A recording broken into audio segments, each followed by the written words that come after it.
Good afternoon guys, and I'm back with my final review for Before the 90 Days. This is season 3, episode 12, King of My Heart. And in this review I'm going to be talking about Tom and Darcy and Tim and Jennifer. If you're new to my channel, welcome, and please don't forget to click the subscribe button for regular content. And thank you so much to everyone who's already subscribed. I'm feeling real with my 10k. And also please don't forget to follow me on Twitter at Ebird99. And first today we're going to start with Timothy and Jennifer. So it's Tim's final day in Colombia and Jennifer's modelling today. And we see her in a variety of different poses. She looks quite awkward, and as I thought, she's not that great a model. I've got a feeling she's advertising for charcoal tooth whitening or perhaps diet pills, the usual Instagram fare. And what's Tim doing while she's busy at work? Well, he's watching her, of course. If this doesn't get Tim in the mood for tonight, I don't know what will. There's something very sexy about going out with a girl who gets paid on entirety for her looks. But Tim's also got another job. He's watching Violetta, and she's running around, and at one point she burst into tears. Tim, he really does have a way with the ladies. And whilst Jennifer's busy modelling, Tim's talking about the ring. Yes, that ring, Veronica's ring. And he now realises that it wasn't the best idea to gift Jennifer a ring that he'd given to another woman. But Tim explains to us he asked Jennifer to think about why he gave her the ring and not where it's from. Tim, that's one of your better ideas. I think we will look into why you gave her the ring. Number 1, you were planning to give her an engagement ring, but as things weren't going too well in bed, you decided to back out and just give her a promise ring. What even is a promise ring? A promise to become engaged, which is a promise to be married. Tom, better you left it well alone. Number 2, for why Tim gave Jennifer the ring. Because he was getting a little desperate. He wanted to give her a grand gesture, and he wanted to do it in a beautiful location. On a boring picnic. But a grand gesture is never a grand gesture if just 2 or 3 days before you've asked the girl, what would you say if I asked you to marry me? A promise ring is always going to be a step down from that. And number 3, on the reasons for why you gave her the ring, was because you're completely and utterly manipulated by Veronica. And this is what I think Jennifer will be thinking. She knows very well that any woman would know another woman having their old ring is the biggest diss you can give. Veronica realised upon giving you the ring that it was going to land you deep in the shit. And guess what? It did. They're the reasons why you gave her the ring. And number 4, you wanted her to have a ring so that when you went home, she didn't think, well, nothing happened, I'm going to try and talk to other guys. You're kind of keeping her on hold, but without actually promising her anything. Tim, I think it's much better that she doesn't think about why you gave her the ring. But nevertheless, Jennifer tells us she's going to choose her own ring. And she wants an emerald cut diamond, much bigger. See, Tim, you're now not even in control of how much you spend on the ring. Veronica has really stitched you up. And as Tim's running around after Violetta, Jennifer notices he's a really good father, and that's something she really values. And later on they go to a bar to have a drink, and Jennifer tells him that she loves him and that she's really going to miss him, and Tim says the same. Jennifer tells us it's hard to find a family man, and he's really good with Violet, he gets on with her, and that's the most important thing that he could show to her. Oh right, so not prowess between the sheets. She said she thinks Tim will make a good husband and a good father. Tim tells Jennifer he's really excited about the future, and he said even though we fought quite a lot, we've established that that's us. And I think he's right, they have fought quite a lot, but unfortunately I think the things they've thought about are quite fundamental to relationships. So the first thing, obviously, the lack of sex. The second thing, Tim's moody little strops. The third thing, Tim not being masculine enough, and Jennifer berating him. I actually think these guys are chalk and cheese, but I think what we find is happening is they both think each other are their perfect match.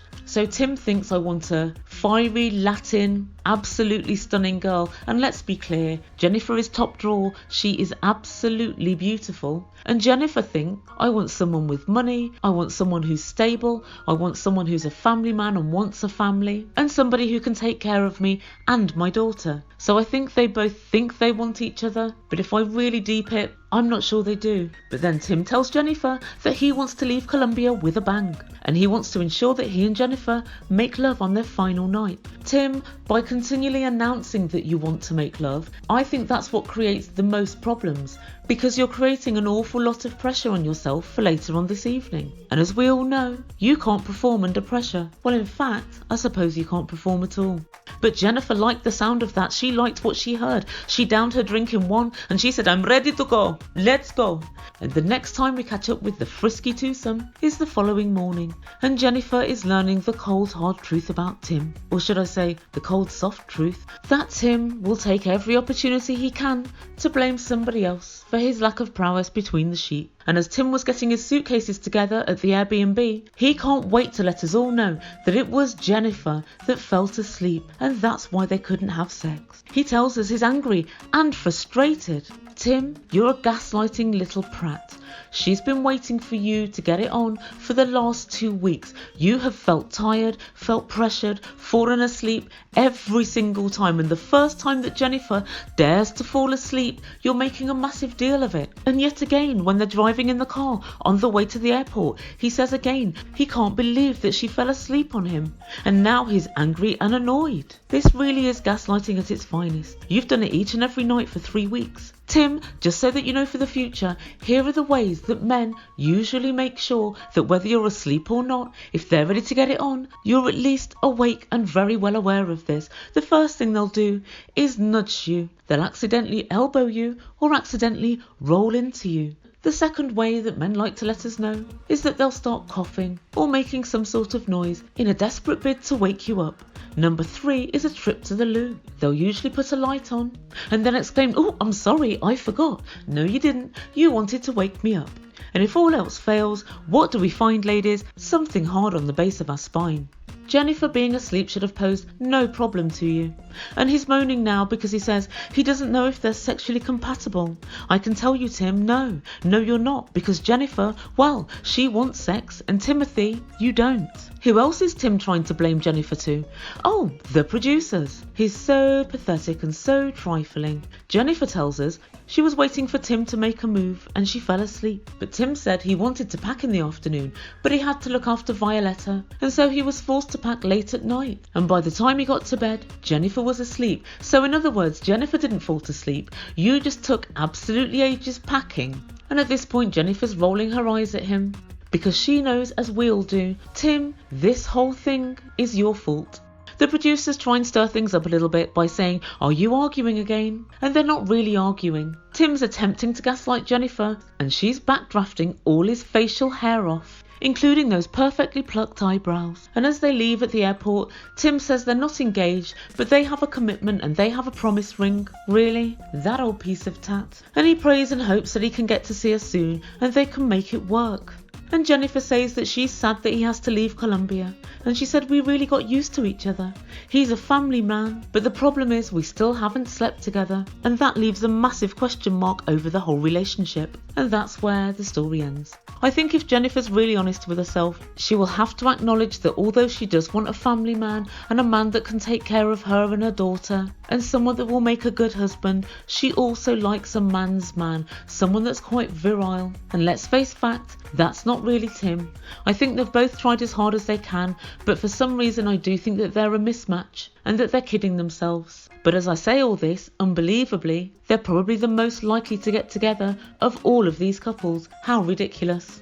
And last but certainly not least, Tom and Darcy. And as we remember last week, when Tom, Nottingham's salsa dancing champion, committed to Darcy, the relationship moved to a new level. And Darcy's telling us she's so glad that Tom is finally committed to her, but she still needs for him to say that he loves her. Darcy, you don't need him to say that he loves you, you need him to actually love you. And therein lies the problem. And Tom's taking her on a romantic date to Sherwood Castle in Nottingham. And Tom explains to her that this is where Robin Hood married Maid Marian. Tom, Robin Hood isn't actually real. It's legendary English folklore and very possibly an amalgamation of many different characters. But Robin Hood wasn't entirely real.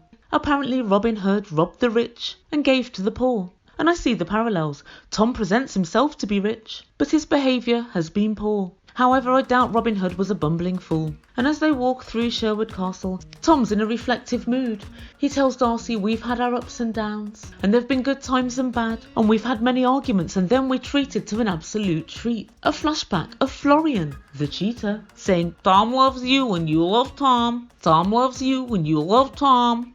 And as they're walking down the aisle in the chapel, Darcy made the obligatory comment about marriage. She tells Tom, "I love walking down the aisle with you." And at one point she even sang, "Here comes the bride." And despite all of this, Tom still says he does see a future with Darcy. And as they're both chatting with each other, it seems that this is possibly the best date they've ever had.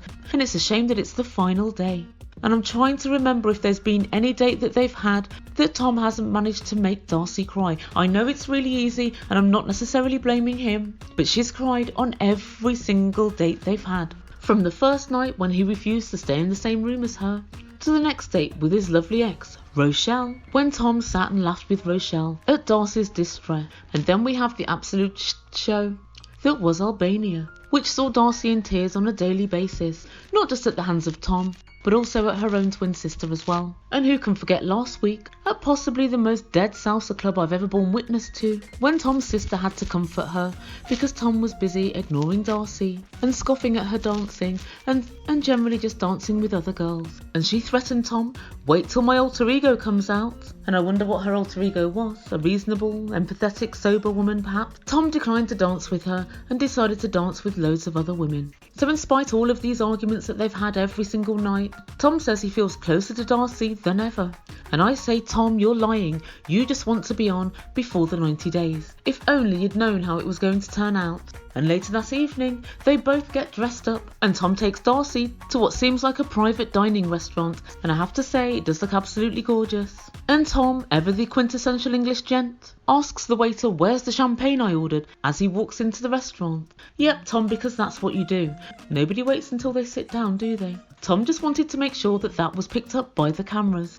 As they sit down, they cheers each other, and Tom toasts Darcy and says, I'm going to have a wonderful evening with the most beautiful woman I've ever met. And as per usual, Tom sounds super insincere. Darcy tells him she loves the restaurant and she's absolutely in awe. And it is a beautiful private dining room. And Tom says he now understands Darcy when she says she's in awe. He used to think she was being really over the top, but now he just realises it's all the little things that he does that please Darcy. And for once I think he's right. And as he's saying all this, I'm looking at Tom's face and I'm really thinking, good lord, Tom really is a catfish of Rebecca proportions. He really does look absolutely nothing like any photo he's ever put online. His jawline is slack, his face is doughy. And yes, Darcy did pick the very best photos of herself, but she still at least looks like the photos. She still at least is a pretty girl. Tom, most people would argue that you weren't the same person as your Insta photos. And when people can argue that you're not the same person, that's a catfish and a half. And they make yet another toast to love. And Tom finally says it. He says, I'm in love with you, Darcy. I always loved you, but now I'm in love with you. And as they face the producers, all I can think is thank God Stacey's not around. Cover up, Doris, cover up, as she's swaddled in her too tight clothes. But wait, what's this? Tom is presenting Darcy with what looks like a jewellery box. A big grin appears on Darcy's face, and now Tom's making my Darcy happy. I'm beginning to like him a bit more. And Tom looks for all the world like he was going to propose. Remember, after all, he did say, if we went to Gran Canaria and not Albania, I might well have proposed to you. So it's on the card. Tom hands Darcy the box, and she opens it. What's inside? It's a house key. What? Oh, Tom, please stop with this crap. You've given her a house key. And what was the point of that? Just so that you could see her get her hopes up and then have them cruelly dashed at the last minute? If Tom can't make Darcy cry, he's sure as hell going to make sure he makes her miserable. I sometimes wonder if Tom's concerned about what's going to happen in the future. If he's not, he should be, as the next 5 minutes are going to be bloody torture for him. Tom, a few questions. Why did you give her a house key in a ring box? 2. Why did you even bother giving a house key when you know very well she lives in the United States of America, nowhere near your house in Nottingham? Number 3. Tom, did you provide Darcy with an address or just the key? Because as we know, nobody's ever actually seen your home. Not production, not Darcy, and not Ebird. Number 4. Tom, do your parents know? They might get a shock if Darcy decides to just turn up one day and use her key to let herself in. We know very well you live with your parents. And number 5. Tom, why are you such an annoying prick? And the big problem I have with Tom, that I don't necessarily have with other people in this show, is that usually people know it's a contract and people know what they're giving and people know what they're getting. So Rebecca and Zied, we know what Rebecca's giving, a green card, and we know what she's getting, a work-shy mess. But he is at least devoted to her.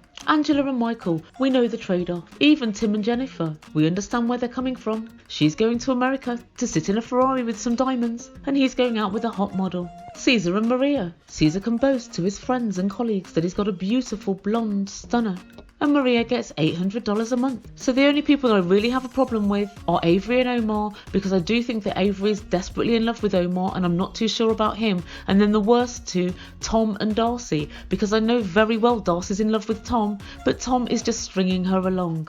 And the latest trick with the key is more of the same. He's given her nothing. For all she knows, the key probably doesn't even bloody open his door. Tom lies and tells her there's an engagement ring on the horizon. Probably there is, but not between you two. And when she looks at the key, he tells her, you can come and go as you please. Really? Even you have to tell your mum what time you'll be back, Tom? And Tom continues, even though I'm not sure what the future holds, the key means that I'll always be here for you. Tom, a locksmith will see to it that this key means F all, Tom. F all. And Tom ends the segment telling Darcy she's a wonderful, genuine person and that she has the key to his heart. And he says again, I love you. And she says it back, and they look adoringly into each other's eyes. And all I have to say to Tom is, for the last time, please stop playing with Darcy. Set her free. Let her find a real love. Guys, that's the end of my review. Let me know what you think. Do you think Tom is playing a massive game? And do you think it's unfair because it's playing with Darcy's mental health? And what do you think to Tim and Jennifer? If she went to America, do you think they could make it as a couple? Please let me know in your comments. And please don't forget to subscribe to my channel. And don't forget to follow me on Twitter. It's @Ebird99. Thank you so much for listening, and thank you so much for all your support. You've been listening to Ebird Online. Ciao for now.